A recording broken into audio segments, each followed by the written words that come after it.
Hello and welcome back to Hidden Agendas, aka Vox Terra, the European climate agency known as Copernicus, named after, I believe, Nicholas Copernicus, Polish mathematician, Renaissance polymath, Catholic canon, who put forward the construct that the sun rather than the earth was at the center of the universe. It is that Copernicus agency that in January came out with a report that 2023 was the hottest year on record, with global average temperatures close to the 1.5 Celsius limit put out in the Paris Agreement. And this, my friends, should be way bigger news than most media outlets are letting on. And 1.5 Celsius for my fellow Americans means 2.7 Fahrenheit degrees hotter than pre-industrial levels. And by pre-industrial, amigos, we mean the era that fossil fuel burning began. Aside from that there PBS NewsHour, the exact temperature elevation was 1.48 degrees Celsius or 2.66 degrees Fahrenheit.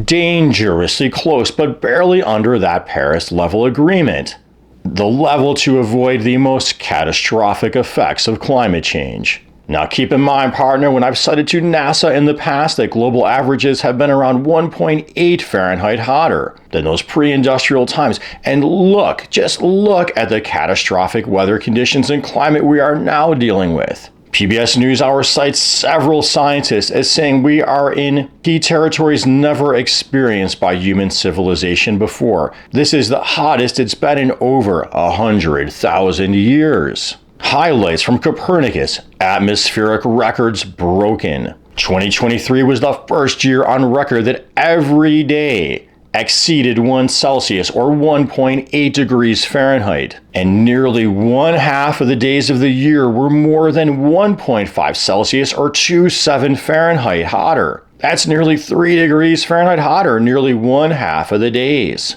Each month from June to December in 2023 was warmer than the corresponding month of the previous year.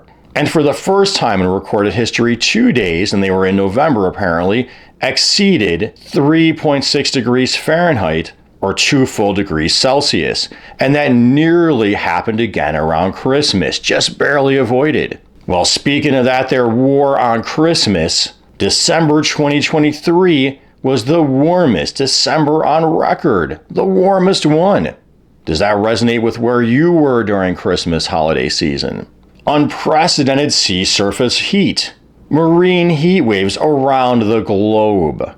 And here is where Copernicus started getting into El Nino and other factors besides greenhouse gases. Well, there they point out, amigo, that El Nino is located within a specific part of the ocean, the equatorial Pacific. But high ocean temperatures were global, and it is mostly due to greenhouse gases. And remember, even El Nino itself is going to be affected by a heating planet, as are all weather conditions.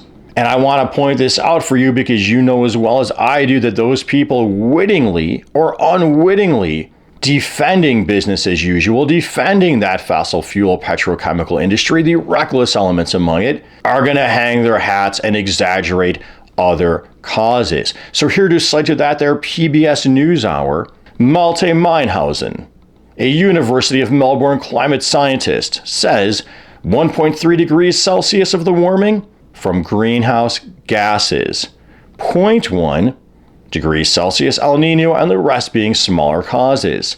Citing NOAA, the vast majority of greenhouse gas emissions come from burning fossil fuels. The next is land use change, meaning deforestation. But look, my friend, these things called feedback loops are causing Mother Nature now to contribute her own greenhouse gases, but still this excessive regime of fossil fuel burning is what set it all in motion. Look at the chart. Heat is up, up, and up. This ain't a one-year one-off. And emissions, look at the chart, are up, up, and up. Copernicus cites that in 2023, atmospheric carbon and methane continued to increase, not decrease with all this supposed concern. It continued to increase because of all the actual pushback against the concern. Antarctic sea ice record lows. And that gets us into the destabilization of weather patterns. Remember, our stable climate is based on these atmospheric and oceanic currents, which are based on that push and pull from warm equator to cold Arctic. As we lose that sea ice, it's throwing everything off, and it's creating feedback loops of its own. One feedback loop is carbon emissions from wildfire. In 2023, it was up 30% from 2022. But what they're not mentioning is what's that up from 2020? What's that up from 1980?